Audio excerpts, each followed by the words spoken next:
ప్రకటన గ్రంథం 6వ అధ్యాయం 1 నుండి 2 వచనములు. ఆ గొర్రెపిల్ల ఆ 7 ముద్రలలో మొదటి దానిని విప్పినప్పుడు నేను చూడగా 4 జీవులలో ఒకటి రమ్ము అని ఉరుము వంటి స్వరముతో చెప్పుట వింటిని. మరియు నేను చూడగా ఇదిగో ఒక తెల్ల గుర్రము కనబడెను. దాని మీద ఒకడు విల్లు పట్టుకొని కూర్చుని ఉండెను. అతనికి ఒక కిరీటం ఇయ్యబడెను. అతడు జయించుటకు బయలువెళ్ళెను. దేవుడి పరిశుద్ధ వాక్యం నీకే స్తుతులు, స్తోత్రం యేసయ్యా. అబ్రహాం, ఇస్సాకు, యాకోబుల దేవా, నీకే వేల కొలది వందనాలు, స్తోత్రాలు యేసయ్యా. నిన్న నేడు నిరంతరం ఏకరీతున్న రాజా, నీకే కోట్ల కొలది వందనాలు, స్తోత్రాలు యేసయ్యా. ప్రభావ మాకు ఇచ్చిన ఈ సమయాన్ని బట్టి నీకే స్తుతులు, స్తోత్రం యేసయ్యా. మనైనా ఈ దినం చూడకనైనా ఎందరో మట్టికి మమ్మల్ని సజీవ లెక్కలు ఉంచిన విధానం బట్టి నీకే స్తుతులు, స్తోత్రం యేసయ్యా. ప్రభా నీకే వేల కొలది వందనాలు, స్తోత్రాలు వేసి ఇక్కడ వచ్చిన ప్రతి బిడ్డని జ్ఞాపకం చేసుకుని సార్, ప్రతి బిడ్డకు మంచి ఆరోగ్యం దయచేసేనైనా నీకే స్తుతి, స్తోత్రం సార్. ప్రతి బిడ్డనైనా ఆత్మీయానుసారంగా ఎదుటకు మీరే సహాయం దయచేసా, ఆత్మీయతలో అంచులంచులు ఎదుటకు మీరే సహాయం దయచేయండి ప్రభా. అయినా నీకే స్తోత్రం, ఆత్మీయతని జ్ఞాపకం చేసుకునే సార్, ఆ బిడ్డకు మంచి ఆరోగ్యం దయచేసా. అయినా ఆ బిడ్డనైనా అనేక ఆత్మలుగా నేను పట్ల మీద సహాయం దయచేసా, ఆ బిడ్డకి నేను బలము, శక్తి, జ్ఞానం దయచేసే ప్రభా నీకే స్తుతి, స్తోత్రం వేసా. నేను ఆ బిడ్డ ద్వారా నేను ఇంకా అనేక ఆత్మలు రక్షింపబడాలని మీరే సహాయం దయచేసే. నేను వాక్యం ద్వారా మీరు మాతో మాట్లాడేసి ఇక్కడ వచ్చిన ప్రతి బిడ్డనైనా వాక్యాన్ని విని నేను విడిచిపెట్టానైనా వాక్యానుసారంగా నడుచుకునే భాగ్యం దయచేసే ప్రభా. ఇప్పుడు వచ్చిన నేను ఈ రోజు వచ్చిన ప్రతి బిడ్డనైనా జయించే స్వభావం కలుగుటకు మీరే సహాయం దయచేసే, జయ జీవితం కలిగి ఉండటకు మీరే సహాయం దయచేసే. వాక్యం ద్వారా మీరు మాతో మాట్లాడేసేనైనా నీకే స్తుతి, స్తోత్రం వేసేనైనా ప్రభు ఒకసారి జ్ఞాపకం చేసుకునేసి ఏ బిడ్డ ఏ కొరతలో వచ్చిందని మీకు బహుటంగా తెలుసుకోవా. ప్రతి బిడ్డ నేను ఆశను నెరవేర్చండి వేసేనైనా వాక్యానుసారంగా మేము జీవించుతూ వాక్యంలో ఎదిగే భాగం ప్రతి బిడ్డకు దయచేస్తారని మమ్మల్ని మేము తగ్గించుకుంటూ నేను అమ్మను హెచ్చిస్తూ ఈ కొద్ది ప్రాణం నజరేయుడైన యేసు క్రీస్తు నామమున అడిగి వేడుకుంటున్నాం మా తండ్రి. ఆమేన్, ఆమేన్, ఆమేన్.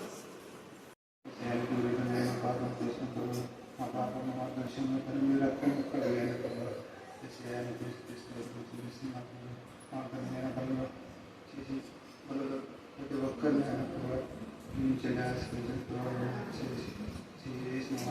ప్రతి ఒక్క బిడ్డను ఆశీర్వదించండి. ప్రతి ఒక్క పాపంలో నేను కేసు తీసుకోవడం చెల్లిస్తున్నాను. అంత నేనైనా ప్రభావ నేను మీ రక్తం మీ శరీరం మా పాపంలో రోగంలోనైనా కలిగాను ప్రభావ. విషయానికి తెలుస్తున్నాను ప్రభావ. మరొకనైనా రక్షణ ఇచ్చిన ప్రభావ తెలుసుకున్నాను ప్రభావ. మా నేను జ్ఞాపకం చేసుకుంటాను పరిశుభ్రం ఇంకా వాడుకోవాలని మీరు మా మగానికి ఆశీర్వదించి సంఘాన్ని బలపరచండి, సరిపరచండి ప్రభావ. నేను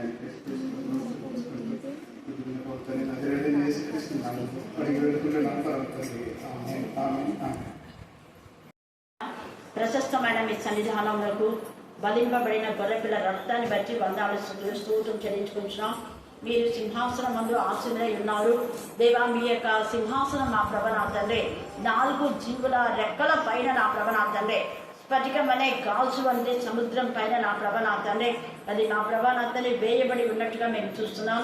విశాలమైన ఆకాశం వంటి మండలం మా ప్రభ అక్కడ ఉన్నట్టుగా మేము చూస్తున్నాం తండ్రి. స్తోత్రం దేవా, మీకే స్తోత్రం. ఎందుకంటే మీ సింహాసనం ఇంత అంతాన్ని కొలవడానికి వీలు కాని విధానంలో ఆకాశంలో కొలతలు లేవు ప్రభ. ఆకాశంలో మా తల్లి సృష్టించిన దేవుడు మిమ్మల్ని కొలిచే నా ప్రభ నా తల్లి శక్తి కానీ నా ప్రభ ఎవరికి లేదు. అలా మహామహుడవై ఆకాశంలో మహాకాశంలో మీరు పట్టజాలనంతా నా ప్రభ నా తండ్రి సర్వశక్తిమంతుడుగా, సర్వోన్నతుడుగా, సర్వ అంతర్యామిగా, సర్వ సృష్టికర్తగా ఉన్న దేవ, మిమ్మల్ని స్తుతించే ఘనత, మిమ్మల్ని ధ్యానించే ఘనత, కృప దేవ, ధన్యత ఈ మధ్యాహ్న కాల సందు మాకును ఇచ్చినందుకు ఎంతైనా మీకు వందనాలు చెల్లిస్తున్నాం. ఈ మధ్యాహ్న కాల సమయంలో మా ప్రభ మీరు జయించడానికి నా ప్రభ అనేక ఆత్మలను కన్య అయిన దేవునికి ఒక రాజ్యంగా మీరు చేశారు దేవ. నా ప్రభ ఈ యొక్క భూలోకం నుంచి తండ్రి మీరున్న 33.5 సంవత్సరంలో 3.5 సంవత్సరం నా ప్రభ మీరు జయించుచు నా ప్రభ నా తండ్రి జయించడానికి తండ్రి అయిన దేవుని దగ్గర ఉండి అనేకులకు ఆ జయించే జీవితాన్ని మీరు ఇస్తున్నందుకు నీకు వందనాలు చెల్లిస్తున్నాను దేవ. అక్కడ ఉన్నటువంటి నా ప్రభ మరి దూతలు నా ప్రభ 4 జీవుల్లో ఒక దూత జయించుతూ జయించడానికి వెళ్ళి ఉండగా ఈ మధ్యాహ్న కాల సమయంలో మమ్మల్ని కూడా నా ప్రభా నీ బిడ్డలుగా నీ దూతలుగా దేవా నా ప్రభా నీ సేవకులుగా నా ప్రభా మేము మా జీవితంలో జయించుతూ జయ జీవితాన్ని కలిగి ఉండేలాగున మీ జ్ఞానం వివేకాన్ని నాకు దయచమని ప్రార్థిస్తున్నాం. నమ్మదగిన దేవా ఇక్కడ చేరిన ప్రతి బిడ్డను బట్టి కొనాలి తెలుస్తున్నాం. అద్భుత రీతిగా కరుణా పీఠంలో మీరు ఇచ్చిన జయవంతమైనటువంటి దేవ అద్భుత కార్యాలు, ఆశ్చర్య కార్యాలు, వింత కార్యాలు, గొప్ప కార్యాలు, సూచ క్రియను బట్టి కొనాలి తెలుస్తున్నాం. దేవా చేతిబడి మాంత్రిక శక్తుల పైన మీరు ఇచ్చిన విజయాన్ని బట్టి మీకు కొనాలి తెలుస్తున్నాం. దురాత్మల ప్రేతాత్మల సాము ధన పిచాచు నుంచి నా ప్రభా కామ క్రోధ మదం ఆశ్చర్యమైన దుష్ట శక్తుల నుంచి పాపపు శక్తుల నుంచి దేవ నా ప్రభా నిబడన నైకులు విడిపించిన దేవా పరిశుద్ధతను స్వతంత్ర జ్ఞానం ఇచ్చిన దేవా నీకు కొనాలి తెలుస్తున్నాం. ఈ మధ్యాహ్న కాలచంలో అప్పుల వలయంలో నుంచి నిబడన విడిపించి అప్పులను జయించే శక్తి మీద రాయించడానికి ప్రార్థిస్తున్నాం. దేవా మీకే స్తోత్రం, మీకే స్తోత్రం, మీకే స్తోత్రం, మీకే స్తోత్రం, మీకే స్తోత్రం. దేవా అప్పు ఇచ్చే వరంగా ఉండటానికి మీ శక్తిని సహాయం దాయించమని ప్రార్థిస్తున్నాం. ఆర్థిక సమస్యలు జయించగల శక్తి, జ్ఞానాన్ని, వివేకాన్ని, సమస్కృతిని మీ బిడ్డకు మీరు దాయించమని ప్రార్థిస్తున్నాం. ఆయన స్తోత్రం. ఈ మధ్యాహ్న కాల చెందు ఈ వాగ్దానంలో ఇక్కడ ప్రతి ఒక్కరిలో మీరు నెరవేర్చినందుకు నేను కొనాలి చెల్లిస్తాను. అర్ధరాజ్య అడ్డుగోడలను కూడా మీరు లేపచ్చమని ప్రార్థిస్తున్నాం. దేవా మీకే వందనాలు చెల్లిస్తూ మరొకసారి తండ్రి మీరు చేసిన మేళను బట్టి మీరు స్తుతిస్తూ దేవా గర్భిణీ స్త్రీలందరికీ సుఖమైన ప్రశ్న దయచేసి దురాత్మలతో పీడింపబడిన ప్రతి ఒక్కరి విడుదల విమోచన ఇచ్చేందుకు నీకు వందనాలు చెల్లిస్తూ నజరేయుని ప్రార్థిస్తున్నాం తండ్రి. ఆమేన్, ఆమేన్, ఆమేన్. జయించడానికి బయలువెళ్ళుట చెప్పండి అందరూ. మళ్ళీ చెప్పాలి. జయించుచు జయించడం, జయము నుంచి అంటే విక్టరీ టు విక్టరీ. అలాగనే విశ్వాసం నుంచి అధిక విశ్వాసంలో, పరిశుద్ధత నుంచి అతి పరిశుద్ధతలో, మహిమ నుంచి అధిక మహిమలో, ఆశీర్వాదం నుంచి అత్యధికమైన ఆశీర్వాదాల్లోకి మనం వెళ్ళాలి. ఇది రోజు మన ధ్యానాంశం. ఇక్కడ జయించుతూ జయించడానికి బయలు వెళ్ళాడు అంటే చాలా మంది ఆ గొర్రె పిల్ల ఆ 7 ముద్దల్లో మొదటి దానిని విప్పినప్పుడు నేను చూడగా ఆ 4 జీవులలో ఒకటి రమ్ము అని ఉరుము వంటి స్వరంతో చెప్పుట వింటిని. గమనించండి, ఇక్కడ గొర్రె పిల్ల 7 ముద్దల్లో మొదటి దాన్ని విప్పాడు. ముద్దను విప్పింది ఎవరు చెప్పండి? మళ్ళీ చెప్పాలా? ముద్దను విప్పింది ఎవరు? ఎందుకు డౌటా మీకు?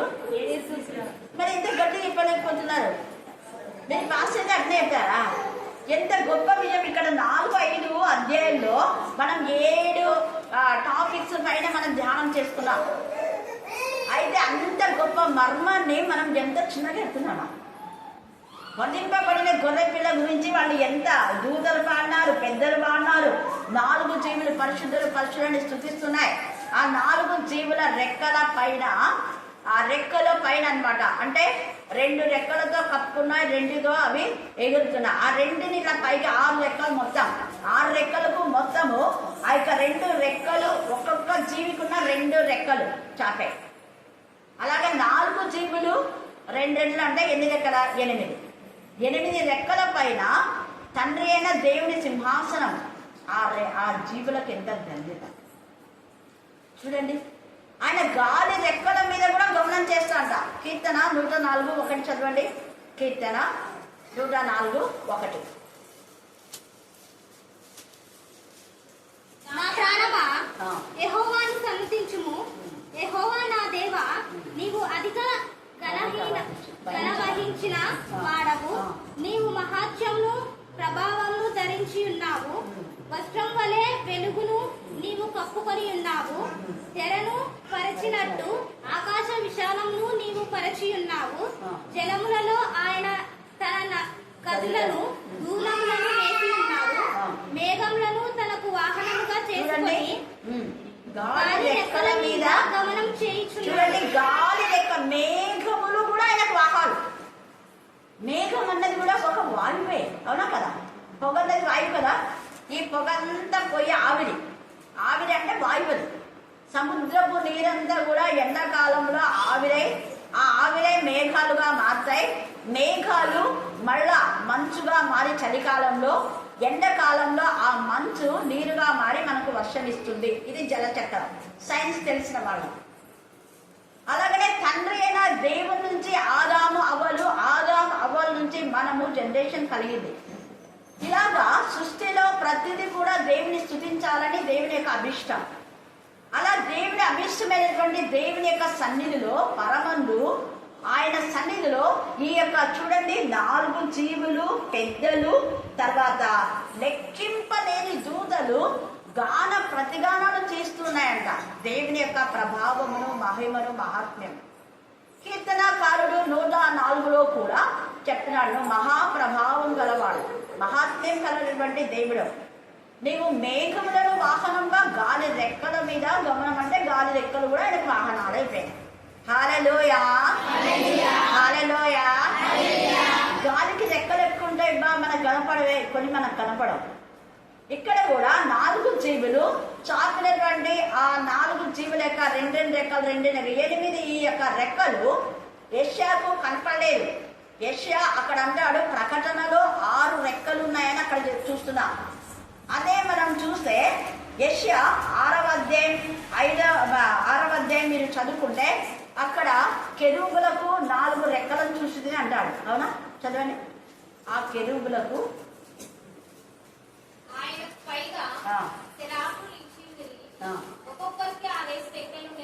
ఇక్కడ ఒక్కొక్కరికి 6 రెక్కలుండని అంటున్నాడు. తర్వాత యెహెజ్కేలులో కూడా మనం చూస్తే అక్కడ కూడా చెప్తాడు, ప్రకటనలో చెప్తున్నాడు, యెహెజ్కేలులో కూడా ఈ మాట. అంటే ఎవరు ఏ విధానంలో చూశాడో ఆ విధానంలో ఆ యాంగిల్లో వాళ్ళు చెప్తారు. ఇక్కడ యోహాను చూసినప్పుడేమో మొదట ఆ యొక్క ఏ ముఖం కనపడేది అక్కడ చెప్తాడు, సింహం ముఖము అని చెప్తాడు. ఇక్కడ 4 జీవులలో ప్రతి జీవికి 6 రెక్కలు అంటాడు ఈయన కూడా. అక్కడ యెషయా కూడా 6 రెక్కలు అని అంటాడు. అవి చుట్టూను రెక్కల లోపల కన్నులు అంటాడు. తర్వాత మొదటి జీవిని చూసినప్పుడు సింహం అంటాడు. ఇక్కడ యెషయా మొదటి జీవిని చూసినప్పుడు ఏ జీవమో చెప్పు. అక్కడ 4 ముఖములు ఉన్నాయి, 6 రెక్కలు ఉన్నాయి. మొదటి జీవి యొక్క ముఖం ఏమా సింహము వంటిది. ఇక్కడ యోహానికి ఎవరు కనుక్కున్నారు, సింహం వంటిది. తర్వాత మీరు యెహెజ్కేలులో అక్కడ చూస్తే అక్కడ కూడా పరిశుద్ధాత్మ దేవుడు, మీరు తర్వాత చదువుకోండి, చాలా తేజగా అక్కడ కేబారు నదీ తీరంన నాకు ఈ యొక్క దృశ్యం కనపడుతుంది అంటాడు. 1వ అధ్యాయము 10వ అధ్యాయం. 4 జీవులు ఉన్నాయి అక్కడ కూడా. ఆ 4 జీవులలో యెహెజ్కేలులో మొదటి జీవి ఏ జీవి చెప్పండి. మొదటి జీవి కెరూబు ముఖం అంటున్నాడు. మొదటి జీవి ఏ ముఖమా, మళ్ళీ అందరు చెప్పాలా, మళ్ళీ చెప్పాలా. మరి ఎందుకు యెషయా ఇక్కడ కెరూబు ముఖం కనపడింది, ఇక్కడ యోహానుకు సింహం ముఖం కనపడింది, అక్కడ యెషయా కూడా సింహం ముఖమే మొదటి ముఖం కనపడింది. ఇక్కడ 6 రెక్కలు, అక్కడ 6 రెక్కలు అంటున్నారు. యెహెజ్కేలు ఎన్ని రెక్కలు అని చెప్తున్నారు ఆ జీవులకు చెప్పాలి, గట్టి చెప్పండి, తొందర చదవండి, చదివిన వాళ్ళు చెప్పండి తొందరగా. ఎందుకు డౌటా, గట్టిగా చదవండి అమ్మా. చదివేటప్పుడు రెఫరెన్స్ చెప్పాలి అని చెప్పినా మీకు. 1వ అధ్యాయం 6వ వచనం, ఒక్కొక్క దానికి 4 ముఖములను అండర్లైన్ చేసుకోండి. ఇక్కడ యెహెజ్కేలుకు ఏం కనపడుతుందంటే జీవులు 4 జీవులే, దేవుని సింహాసనమే. కానీ ఒక్కొక్క జీవికి ఎన్ని చూస్తున్నాడు ఆయన, గట్టిగా చెప్పండి. ఏం 4 ముఖములు 4 రెక్కలు అన్నారు. మరి 6 రెక్కల్లో 2 రెక్కలు ఏమైపోయినాయి, అంటే దాంట్లో కలిసిపోయింది కాబట్టి ఈయన చూడలేదు. ఈయన కనపడితే 4 రెక్కలను చూశాడు, అదే రాస్తున్నాడు. ఆయనకి ఏం కనపడితే అదే రాస్తున్నాడు. ఈయనకు మొదటి ముఖమేమో అంటే ఒక పార్శ్వం వైపు చూస్తున్నారనే, కొంతమంది డైరెక్ట్ వేలో చూస్తున్నారు, కొందరు సైడ్గా చూస్తున్నారు. ఆ ప్రక్కలో చూసినటువంటి యెహెజ్కేలుకు మొదట కెరూబు యొక్క ముఖం కనపడింది. ఈ యొక్క యోహానుకు అయితే మొదట సింహం ముఖం కనపడింది, యెషయాకు మొదట సింహం ముఖం కనపడింది. అందుకే మనం కీన్ అబ్జర్వ్ చేయాలి ప్రతిదీ కూడా. ఇక్కడ అన్ని కూడా ఒకటే, యెహెజ్కేలుకు వచ్చిన దర్శనము ఒకటే, యెషయాకు వచ్చిన దర్శనము ఒకటే, యోహానుకు వచ్చిన దర్శనం ఒకటే. 3 దేవుని యొక్క సింహాసనమే. 4 జీవులు 3కి కనపడినాయి, రెక్కలు కూడా సేమ్. బట్ అక్కడ 4 రెక్కలను రాయడానికి కారణం ఎంత, ఆయన స్టైల్గా చూశారు కాబట్టి ఈ రెక్కలు అందులో కలిసిపోయాయి. హల్లెలూయా, హల్లెలూయా, హల్లెలూయా. అందుకనే గాలికి రెక్కలు నీకు నాకు కనపడకపోయినా గమనించండి, ఒక పిచ్చుక కానీ కాకి కానీ ఏమన్నా ఇక్కడ ఉందనుకోండి, గట్టిగా అది ఇక్కడ లేస్తేనే గాలి మన వైపు వస్తుందా రాదా? వస్తుంది కదా. కోడైనా కూడా ఇట్లా కొట్టినప్పుడు గాలి వస్తుంది. అట్లా మనకు గాలి వీస్తుంది అంటే దాని అర్థం ఏంది? గాలి రెక్కలు మనకు తగులుతున్నాయి. హల్లెలూయా, హల్లెలూయా. అందుకని గాలి రెక్కల మీద ఆయన గమనం చేస్తున్నాడ. ఇలాగా ఈ యొక్క యేసు ప్రభుల వారు అక్కడ విప్పుతున్నారు. కానీ అక్కడ తెల్ల గుర్రంలో ఎక్కి వచ్చింది యేసు ప్రభుల వారు కాదు. కొంతమంది యేసు ప్రభు అని చెప్తున్నారు. విప్పేవాడు ఆయన ఎలా వస్తాడో రాడు. ఇక్కడ రమ్ము అని పిలిచింది ఎవరినంటే దూతను. 4 దూతలు వస్తారు. ఈ 4 దూతలు 7వ అధ్యాయంలో 1వ వచనంలో మీరు చదివితే అక్కడ కనపడతారు. ఆ నిలిచిన రమ్ము అని 4 జీవులు చెప్తాయి. ఆ యొక్క రమ్ము అని మొదటి జీవి అంటే సింహం వంటిది మొదటి జీవి రమ్ము అని చెప్పింది. ఇలా 4 జీవులు చెప్పినప్పుడు ఆ 4 జీవుల యొక్క ముఖాలు చెప్పినప్పుడు ఒక్కొక్కరు చెప్పినప్పుడు 4 దూతలు వస్తారు. వాళ్ళు ఈ గుర్రం ఎక్కారు. యేసు ప్రభువు గారు తెల్లని గుర్రం ఎక్కింది ఒక దూత, దేవుని చేత పంపబడినటువంటి దూత. ఈ దూత ఏం చేస్తున్నారు అంటే జయించడానికి బయలుదేరుతున్నారు. అయితే ఎవరిపైన వీళ్ళు జయిస్తున్నారు అంటే దేవునికి విరోధంగా పాపం చేసిన వ్యక్తులను, దేవునికి విరోధంగా ఉన్నటువంటి వాళ్లను ప్రభువులోకి నడిపించడానికి, పాపం నుంచి వాళ్ళని విడిపించడానికి వీళ్ళు వెళ్తున్నారు.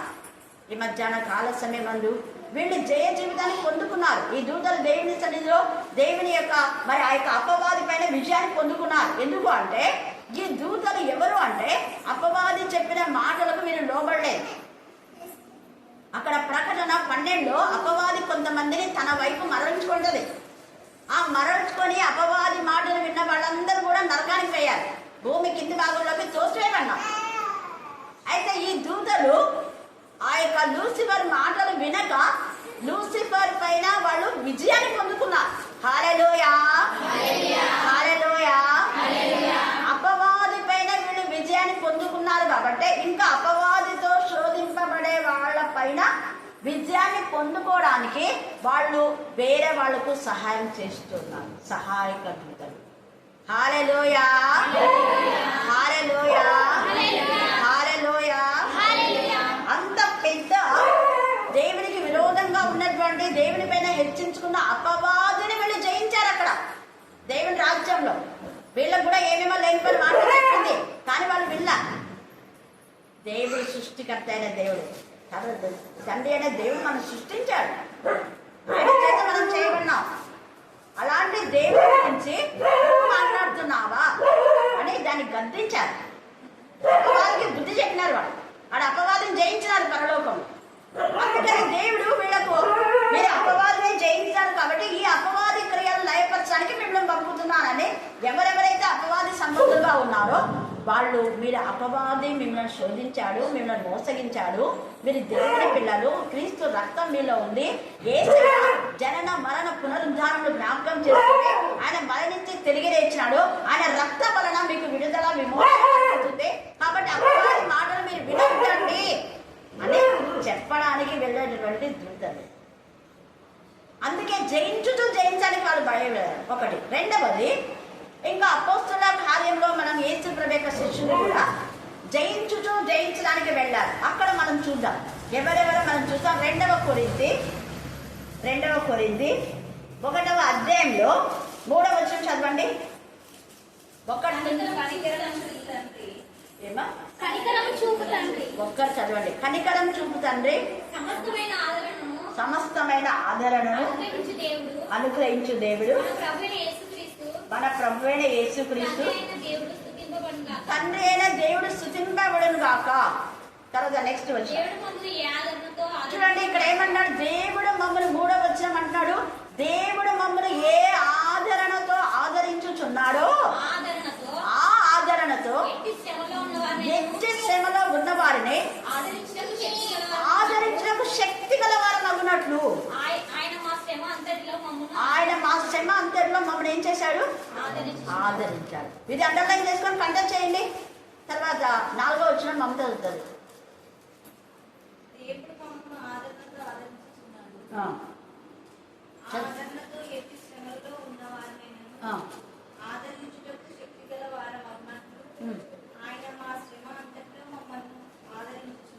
చదువుతాం.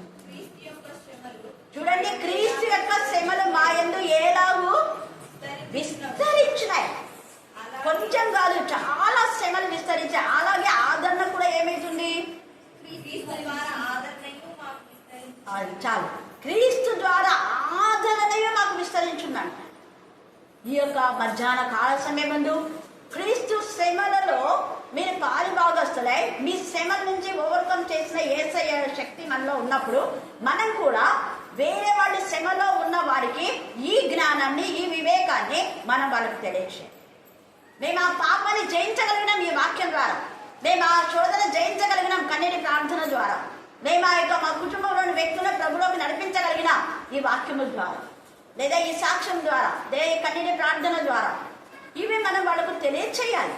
తెలియచేయకపోతే వాళ్ళు ప్రభు యొక్క శక్తిని ఎలా తెలుసుకుంటారు? తెలుసుకోలేరు. నువ్వు పొందుకున్న రక్షణ, నువ్వు పొందిన రక్షణ వేరే వాళ్లకు రక్షించబడడానికి సహకరించు. వాళ్ళు రక్షణ పొందుతా మళ్ళీ వాళ్ళకి చెప్పాలి, చూడు నువ్వు రక్షణ పొందినావు కదా, నాకు రక్షణ ఇచ్చిన దేవుడు నిన్ను రక్షింపబడడానికి సహాయం చేశాడు, నువ్వు కూడా వేరే వాళ్ళకు సహాయం చేయాలి అని ఖచ్చితంగా చెప్పాలి. నా సాక్ష్యం విని నువ్వు బాగుపడినావు, నువ్వు కూడా వేరే వాళ్ళకు సాక్షిగా ఉండాలి. అలాగా ఒకరికొకరు చేసుకుంటే కోట్ల మంది ప్రభు సాక్షులుగా ఉండిపోతారు. ఆదరణ అన్నది మనతో పరిమితం కాదు. మనం పొందిన ఆదరణ వేరే వాళ్ళకు కూడా మనం అందించాలి. మనం చేసిన కన్నీటి ప్రార్థన వేరే వాళ్ళు చేయడానికి మనం వాళ్ళకు ప్రోత్సాహపరచాలి. అందుకనే అక్కడ యిర్మీయా అంటాడు కదా, మీ పిల్లలకు ఏం నేర్పాలంట?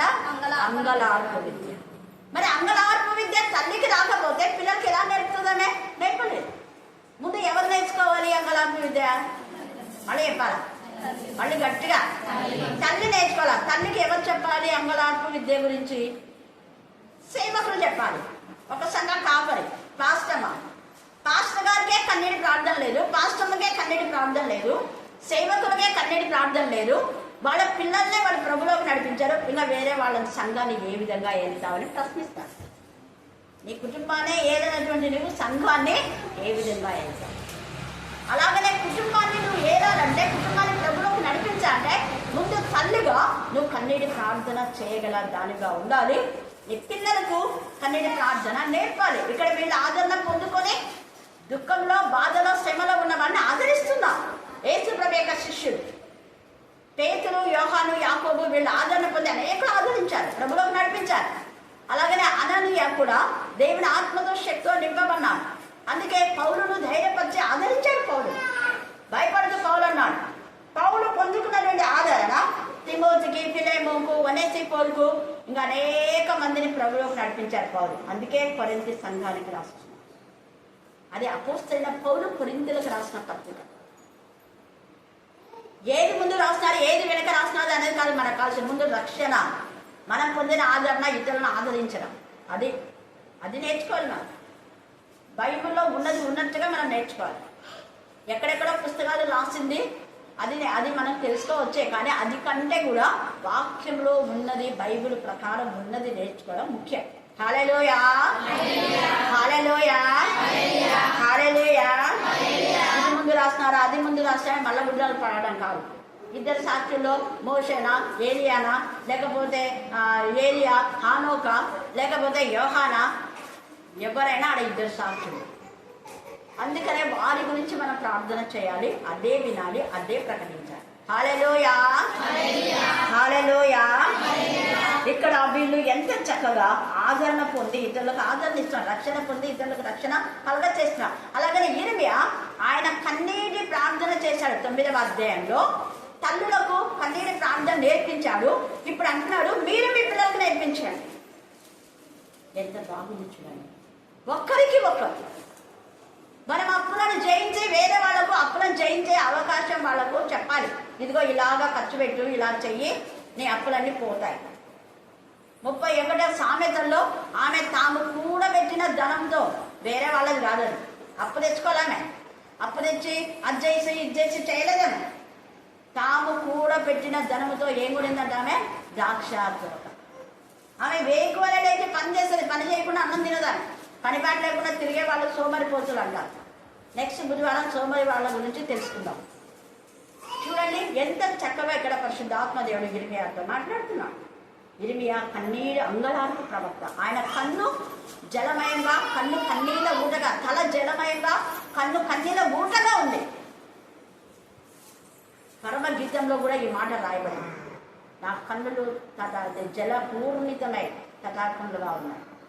కన్నులోంచి నీరు ఒలుగుతుంది ధారా ప్రవాహంగా. సంఘం కోసమై కన్నీరు కార్చేవాళ్ళు కావాలి, కుటుంబం కోసమై కన్నీరు కార్చేవాళ్ళు కావాలి. కన్నీరు ప్రార్థనకు దేవుడు ఖచ్చితంగా జవాబిస్తాడు. నువ్వు జవాబు పొందిన తర్వాత వేరే వాళ్లకు నువ్వు తెలియచేయాలి. కన్నీరు ప్రార్థన అన్నిటికంటే ప్రాముఖ్యమైనది. హగరు కన్నీరు కార్చింది, ఆమె కన్నీటికి జవాబు వచ్చింది. ఎవ్వరు లేని సమయంలో ఒంటరిగా రోధించింది. ఆమె కొడుకు యొక్క ఏడుపు దేవుడు విన్నాడు. తల్లి చూసి కొడుకు ఏడ్చాడు. అందుకే పిల్లవారి మొర దేవుడు వినని రాయబడింది ఆదికాండం 21. ఎంత తేజ! ఇక్కడ అపోస్తలుడైన పౌలు కష్టంలో ఉన్న వారిని ఆదరిస్తున్నారు. యిర్మీయా ఆత్మల హతులైన వారి కోసం కన్నీరు కాస్తున్నారు. దానికి జవాబుగా 37 యెహెజ్కేలులో జవాబు పొందుకున్నాడు యిర్మీయా. అలాగనే ఎజ్రా, నెహమ్యాలు దేవుని యొక్క మందిరం పాడైపోయిందని వాళ్ళు ఏడుస్తున్నారు. ఈ మధ్యాహ్నం ముందు దేవుని మందిరం పాడు చేసే వాళ్ళ కోసమే మనం ఏడవాలి. దేవుని మందిరం దొంగల గుహగా మారుతుందని మనం ఏడవాలి, కన్నీరు కార్చాలి. దేవుని మందిరం యొక్క పరిశుద్ధత కోసమే మనం ఏడవాలి. ఆత్మలు అనేక మంది పడిపోతుంటే, ప్రాకారాలు పడగొట్టబడుతూ ఉంటాయి. వాటి కోసమే మనం ఏడిచే వారంగా మనం ఉండాలి. సంఘం ఎప్పుడైతే కన్నీటితో ఆత్మలను సంపాదిస్తుందో అలాంటి సంఘం ఎత్తబడే సంఘంగా ఉంటుంది. ఎజ్రా, నెహమ్యా వాళ్ళ బంధువుల కోసం, వాళ్ళ పిల్లల కోసం ఏడవలేదు అక్కడ. ఎజ్రా 9, నెహమ్యా 9, దానియేలు 9 మీరు చదువుకోండి. దానియేలు అయితే ఇప్పుడు మనకు జరగబోయే సిచ్యువేషన్ చూసి కొన్ని వేల సంవత్సరాల క్రితం దానియేలు ఉన్నాడు. ఇప్పుడు మనం జరగబోయే వాటిని బట్టి తండ్రి అయిన దేవుడు తెలియజేసినప్పుడు బాధతో ఆయన గుండె పగిలి చచ్చిన వారి వలె నేను పడి ఉంటిని అంటాడు. 21 రోజు తలకు స్నానం లేదు, ఆ వస్త్రాలు కూడా మార్చలేదు, సరైన తిండి లేక ప్రార్థన చేశాడు దానియేలు. ప్రార్థన ఎస్తేరు కన్నీటి ప్రార్థన చేసింది. కారణం ఆమె కోసం, ఆమె రాణిగా ఉంది, ఆమెకేం తప్పలేదు. కానీ ఆమె వంశాన్ని కాపాడుకోవాలని కన్నీటి ప్రార్థన చేసింది, కాపాడుకుంది. ప్రార్థనకు జవాబు వచ్చేసింది. ఇక్కడ ఈ 6వ అధ్యాయంలో వధింపబడిన గొర్రెపిల్ల ఈ గ్రంథాన్ని విప్పుతున్నాడంటే అందుకు విప్పడానికి ఇక్కడ యోహాను యొక్క కన్నీటి ప్రార్థన. తర్వాత 4 జీవులు స్తుతిస్తున్నాయి. పెద్దలు కొత్త పాట పాడుతూ ఉన్నారు. అది ఎవరు నేర్చుకొని పాడిన పాటలు కాదు, కొత్త పాట. దూతలు పాడుతున్నారు. ఆ పాటల్లో ఏముంది అంటే అంత దేవుని గణపరచడం. వాళ్ళు మనకు ఒక రహస్యాన్ని తెలియజేస్తున్నారు. ఏంటి ఆ రహస్యం అంటే 5:12లో వారు వధింపబడిన గొర్రె పిల్ల ద్వారా మనకు శక్తినిస్తాడంటున్నాడు. ఆ శక్తి ఈ వాక్యమే. వధింపబడిన గొర్రె పిల్ల మీకు ఐశ్వర్యం ఇస్తాడంటున్నాడు. ఆ ఐశ్వర్యం ఈ వాక్యమే. సామెతలు 10:22 యెహోవా ఆశీర్వాదమే ఏమైతుంది? గట్టిగా చెప్పండి, గట్టిగా. మరి యెహోవా చేత ఆశీర్వదించబడినారా? ఆదికాండము 12వ అధ్యాయంలో అబ్రహాం ఆశీర్వదించబడ్డాడు దేవుని చేత. ఆ ఆశీర్వాదాలు తన కొడుకిచ్చాడు ఇస్సాకు నుంచి యాకోబు పొందుకున్నాడు. 32వ అధ్యాయంలో సొంతగా తీసుకున్న ఆశీర్వాదాలు, అక్రమంగా తీసుకున్న ఆశీర్వాదాలు అక్కడ కాదా. అప్పుడు 32 ఆదికాండంలో అంటాడు, దేవా నన్ను ఆశీర్వదించు. నీవు ఆశీర్వదించే వరకు నేను వదలను కాక వదలను. ఎంత కన్నీరు, ఎంత గుండె బాధపడేలా ప్రార్థిస్తున్నాడు అక్కడ. ఎంతసేపటికి దేవుని వదులుకున్నాడు. నేను పోవాలి, వదిలేసాయి. వదలలేదు. నువ్వు ఆశీర్వదిస్తే నేను వదులుతా. చూడండి ఎంత పట్టుదల. ఆశీర్వదించబడినటువంటి యాకోబు ఆదికాండం 43 చదివితే యోసేపు తన అన్నం చూసి బిగ్గరగా ఏడ్చేస్తాడు. గుండె పగిలేలా ఏడ్చేస్తాడు. ఆదికాండం 43లో యోసేపు యొక్క కన్నీరు అక్కడంతా వింటారు, బాధపడతారు. ఆ కన్నీటికి జవాబు వచ్చి పోగొట్టుకున్న తన తండ్రులను, నా యొక్క అన్నలను కలుసుకొని ఎలాగంటే యాకోబు యొక్క ఆశీర్వాదాలు యోసేపు వస్తాయి.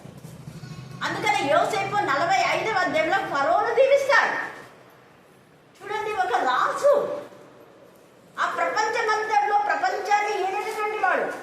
మిగతా రాజులకు ఆపర్చునిటీ లేదు. యోసేపు ఏ రాజు దగ్గర ఉన్నాడో ఆ రాజుకే ఇంత ధన్యత దేవుడిచ్చాడు. ప్రపంచంలో ఎంతో మంది రాజులున్న చక్రవర్తులు ఉన్నారు.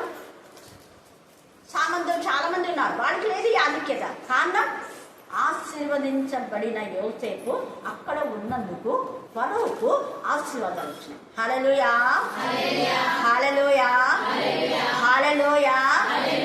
అబ్రహాము ఆశీర్వాదాలు ఇస్సాకులో, సేమ్ అబ్రహాంకి ఎలాగా అబీమెలకు వాళ్ళని ఆశీర్వదిస్తాడో అబ్రహామే ఆశీర్వదిస్తాడు. అబ్రహాం ప్రార్థన చేస్తేనే వాళ్ళకి ఆశీర్వాదాలు వస్తాయి. తర్వాత ఇస్సాకు నువ్వు బాధ పెట్టినటువంటి వాళ్ళు వచ్చి తప్పు క్షమించమని చెప్పి, ఇస్సాకు నువ్వు మాతో ఉంటే నీ ఆశీర్వాదం మాకు చాలంటే అక్కడ వాళ్ళు ఆశీర్వదించబడతారు ఇస్సాకును బట్టి. తర్వాత ఇక్కడ యాకోబు ఆశీర్వాదాలు తన కుమారుడికి వచ్చాయి. తన కుమారుడు బట్టి ఫరో దీవించమన్నాడు. ఎంత గొప్ప కృప! ఒక అన్యుడు ఈ ప్రపంచంలో రాజులు, ప్రధానమంత్రులు దీవించబడాలంటే దేవుని పిల్లల ద్వారానే. అది అందుకే మంచి ప్రధానమంత్రి రావాలని ప్రార్థన చేయండి. దేవుని పైన ఆధారపడే ముఖ్యమంత్రి, ఎమ్మెల్యే, ఎంపీ, మేయర్ దేవునికి విరోధంగా ఉంటే దేశమంతా అల్లకల్లోలమే. దేవుని మాట వినని ప్రధానులు రాజ్యం ఏళ్ళారంటే రాజ్యమంతా రక్తసిక్త. ఎంతమంది క్రైస్తవులు రక్తం కాల్వలే కారింది. ఎన్ని సంఘాలు పాడైపోయినాయి. ఈ దుష్టునికి కొంతవరకే దేవుడు సమయం ఇస్తాడు, అపవాదికి. తర్వాత అపవాది క్రియలు లయపరచడానికే ఆయన వచ్చాడు. హల్లెలూయా, హల్లెలూయా, హల్లెలూయా. అందుకే మన జ్ఞాపకం చేసుకోవాలి, ప్రార్థన చేయాలి. వీలైతే మన ముఖ్యమంత్రిని, ఒకవేళ జగన్ గారు ముఖ్యమంత్రి అయితే కాంగ్రెస్తో కలవాలి. కాంగ్రెస్ ఉన్నప్పుడు ఎంత పీస్ఫుల్గా ఉంటుంది. ఈ అపవాది క్రియలను మోడి గద్దెలు దింపాలంటే మన ప్రార్థన చాలా అవసరం. హల్లెలూయా, హల్లెలూయా, హల్లెలూయా. ఎస్తేరు తన జనాంగాన్ని కాపాడుకుంది. కన్నీటి ప్రార్థన చేస్తున్నారా? కేవలం నీ కోసం, నీ బిడ్డ కోసం, నీ భర్త కోసం ప్రార్థన చేస్తున్నారా? మనుషులందరి కోసం చేస్తే నీకు నెమ్మది సుఖం ఉంటుంది. 1 తిమోతి 2:1-5 తర్వాత చదువుకోండి మీరు. అక్కడ తేజగా రాయబడింది, రాజుల కోసం, మనుషులందరి కోసం ప్రార్థన చేస్తే నీకు సుఖకరమైన జీవితం, జయ జీవితం దేవుడు నీకు ఇస్తాడు. పాపం పైన, శాపం పైన, అప్పుల పైన, రోగాల పైన, నిందల పైన, వేదన పైన, వీటన్నిటిపైన దేవుడు నీకు జయమిస్తాడు. విజయం పొందిన నీవు వేరే వాళ్లకు జయ జీవితాన్ని అందించే వాడుగా మనం ఉన్నాం. ఇలాగ అబ్రహాం లాగా. అబ్రహాం దగ్గర ఆశీర్వాదాలు ఉన్నాయి. తనకున్న ఆశీర్వాదం నాకే ఉంటే చాలే అనుకోలేదు. అబీమెలకుకి ఇచ్చాడు, ఇస్సాకుకి ఇచ్చాడు. ఇస్సాకు కూడా తనతో క్షమించమని చెప్పిన రాజులకు ఇచ్చాడు. అలాగనే యాకోబు యొక్క బ్లెస్సింగ్స్ యోసేపు నుంచి ఫరోకు వచ్చాయి. ఫరోని బట్టి ఆ ప్రాంతం అంతా దీవించబడి. హల్లెలూయా, హల్లెలూయా. ఈ మధ్యాహ్న కాల సమయంలో నువ్వు ఆశీర్వాదకరంగా ఉన్నావా? నీ ఆశీర్వాదాలు ఇతరులకు షేర్ చేస్తున్నావా? నీకున్నది ఇతరులతో పంచుకుంటున్నావా? నీకు నువ్వే అనుకుంటున్నావా? స్వార్థం వద్దు. మనకున్నది ఏదైనా ఇతరులకు ఇవ్వడం ద్వారానే ఆశీర్వాదం, వేరే విధానంలో రాదు. నేను కానుకలు ఇచ్చినప్పుడు వెనక్కిస్తే మీరు బాధపడుతుంటారు.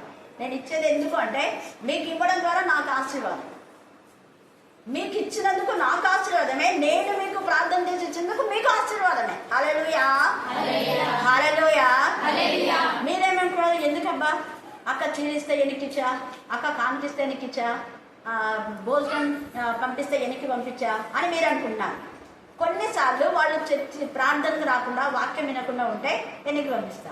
ఎందుకంటే అది నాకు ఆశీర్వాదం కాదు. మీరు వాక్యంలో, ప్రార్థనలో ఉండి ఇచ్చినప్పుడు అది నేను తిన్నా, మీకు ఇచ్చినా అది ఆశీర్వాదమే. మీరు దేవుని సన్నిధికి రాకుండా ఎక్కడి నుంచో ఉండి కానుగా వేరే ఊళ్ళో నుంచి పంపిస్తే అది వేరే కదా. వేరే ఊరు వాళ్ళు నాకు తెలియకుండా ఫోన్పే చేస్తారు, వాళ్ళకు నేను వాక్యాలు పంపిస్తాను. సరిపోయింది కదా, లెక్క సరిపోయింది. వాళ్ళు వాక్యాలు విని స్పందించి సెల్ ఫోన్లో ఇక్కడికి రాకుండా కూడా పంపిస్తారు. కానీ మీరు ఇక్కడ ఉండి వాక్యం వినకుండా కానుక ఇస్తే ఎట్లా తీసుకుంటాను నేను? అట్లా చాలా మందికి ఎరికిచ్చాను. మళ్ళీ వాళ్ళు సత్యం తెలుసుకున్నారు, మళ్ళీ దేవుని సన్నిధికి వచ్చి దేవుని ఆశీర్వాదం పొందుకొని అప్పుడు నాకు కానికిచ్చారు. అప్పుడు నాకు అది ఆశీర్వాదం, నీకు కూడా ఆశీర్వాదమే.